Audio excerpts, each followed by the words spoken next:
സസ്യങ്ങളെ പോലും ഇല്ലാതെ ഒരു നാട്. ഈ ഭൂമിയിൽ നിന്ന് തുടച്ചു നീക്കപ്പെട്ടപ്പോൾ ബാക്കിയായത് കുറച്ച് ജീവൻ മാത്രം. അവർക്കിനി മുന്നോട്ട് നീങ്ങിയേ തീരൂ പ്രതീക്ഷയുടെ ജീവിതത്തിലേക്ക്.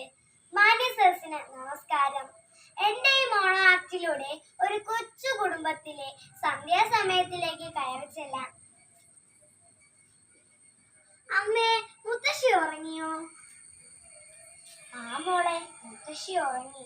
എന്തോ ഒരു ചെറിയൊരു അസ്വസ്ഥതയുണ്ട്. അല്ല, നീ എന്താ ഇവിടെ കുത്തിക്കുറിച്ചു കൊണ്ടിരിക്കുന്നത്? അതൊക്കെ ഉണ്ട് അമ്മേ, ഞാനൊരു കഥ എഴുതുകയാ. കഥയാ? കഥയോ? എന്ത് കഥ? കഥയുടെ പേര് പറഞ്ഞേ. ഒരു കിളി പറഞ്ഞ കഥയാണ്. അനശ്വരി, അലങ്കൃതി, ഒരു കിളി എന്നിവരാണ് എന്റെ കഥയുടെ കഥാപാത്രങ്ങൾ.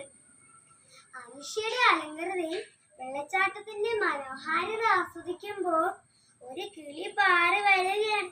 അത് ആരാണെന്നറിയാമോ? അവരെ പണ്ടത്തെ കൂട്ടുകാരി അമൃത. ആ കിളി അവരോട് പറയുന്നു, നിങ്ങൾ ഓടിപ്പൊയ്ക്കോ, ഭൂമി മുഴുവനോട് ഒലിച്ചു പോവുകയാണെന്ന്. കഥ വെള്ളച്ചാട്ടം, മരണം, ഇതൊന്നും വേണ്ട, പോയി തുടങ്ങ. എന്നാൽ നമുക്ക് ഉരുൾപൊട്ടലെന്ന് എഴുതിയാലോ? മഴ പെയ്ത് ഭൂമിക്കടിയിൽ ധൂം എന്ന ശബ്ദത്തോടെ പൊട്ടുന്നത്. മതി പെണ്ണെന്ന് എന്റെ കഥ എഴുത്ത്, പോയി ചെന്ന് തുടങ്ങ. പുറത്ത് മഴ, പോരെങ്കിൽ തണുപ്പും. ഞാൻ പോയി മുത്തശ്ശിക്ക് മരുന്ന് കൊടുത്തിട്ട് വരാം. ശരി അമ്മേ, ഞാൻ ഉറങ്ങുന്നതിന് മുൻപേ അമ്മ വേഗം പറഞ്ഞേ, എന്നെ കെട്ടിപ്പിടിച്ചു ഉറങ്ങണേ. അമ്മേ, മരുന്ന്. ഇനി എന്തിനാ മരുന്ന്? ഇനിയൊന്നും വേണ്ട. അമ്മയ്ക്ക് സൗകര്യമുള്ള പോലെ കഴിച്ചോ. ഞാനും മോളും കിടക്കുകയാണേ. അതിന്റെ ഇടയ്ക്ക് വലിയ കഥാകാരി ഉറങ്ങിയ.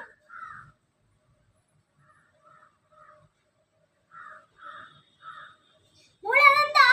അമ്മേനെ രക്ഷിക്ക്. മോളെ, ഇങ്ങ് വാ. അമ്മേനെ രക്ഷിക്ക്. അമ്മേനെ രക്ഷിക്ക്. അമ്മേ, ഇത് മുത്തശ്ശിയല്ലേ? മുത്തശ്ശി വാ, നമുക്ക് പോകാം. മുത്തശ്ശി. മോളെ, എനിക്ക് ഓടാൻ വയ്യ. എന്റെ കാല് കൊഴിക്കും. മുത്തശ്ശിക്ക് ഓടാൻ അത്ര ഓടിക്കും. അമ്മേ, ഇത് ഭൂമി കുലുക്കമാണോ അതോ വെള്ളപ്പൊക്കമാണോ? അല്ല, ഇത് ഉരുൾപൊട്ടലാ. മോളെ, നമുക്ക് വേഗം പോവാം. അമ്മേ, നമ്മളിപ്പോ കാട്ടിലേക്കല്ലേ പോകുന്നത്? അതെ മോളെ, നമ്മൾ കാട്ടിലേക്കാണ് പോകുന്നത്. നമുക്ക് രക്ഷപ്പെടാൻ ആ വഴി മാത്രമേ ഉള്ളൂ. അമ്മേ, ഓടരുത്. മുൻപിൽ ഒരു കൊമ്പനാണ്. കൊമ്പ, നമ്മളെ കൊല്ലരുത്. നമ്മളൊരു വലിയ ദുരന്തത്തിൽ നിന്ന് വരികയാണ്.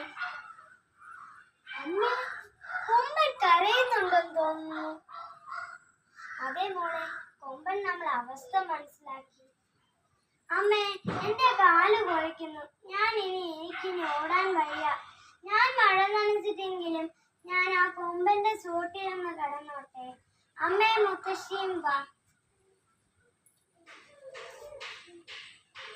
മോളെ, നേരം വെളുത്തു. കൊമ്പനെ കാണാനില്ല. ദൂരെ നിന്ന് കുറെ ആൾക്കാരും വരുന്നു. അമ്മേ, നമ്മളെ രക്ഷിക്കാനായിരിക്കുമോ? അതെ മോളെ, നമ്മളെ രക്ഷിക്കാൻ തന്നെ. മോളെ, നീ എഴുതിയ കഥ ജീവിതത്തിന്റെ കഥയായല്ലോടി. അതെ അമ്മേ, ഞാൻ എഴുതിയ കഥ ജീവിതത്തിന്റെ കഥയായി.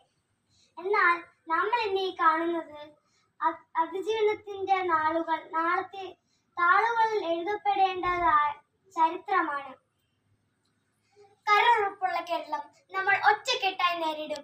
ഭാവിയിൽ മനുഷ്യന്റെ അശ്രദ്ധ കൊണ്ടോ പ്രകൃതിയുടെ വികൃതി കൊണ്ടോ ഇങ്ങനെയൊന്നും സംഭവിക്കാതിരിക്കട്ടെ. നന്ദി, നമസ്കാരം.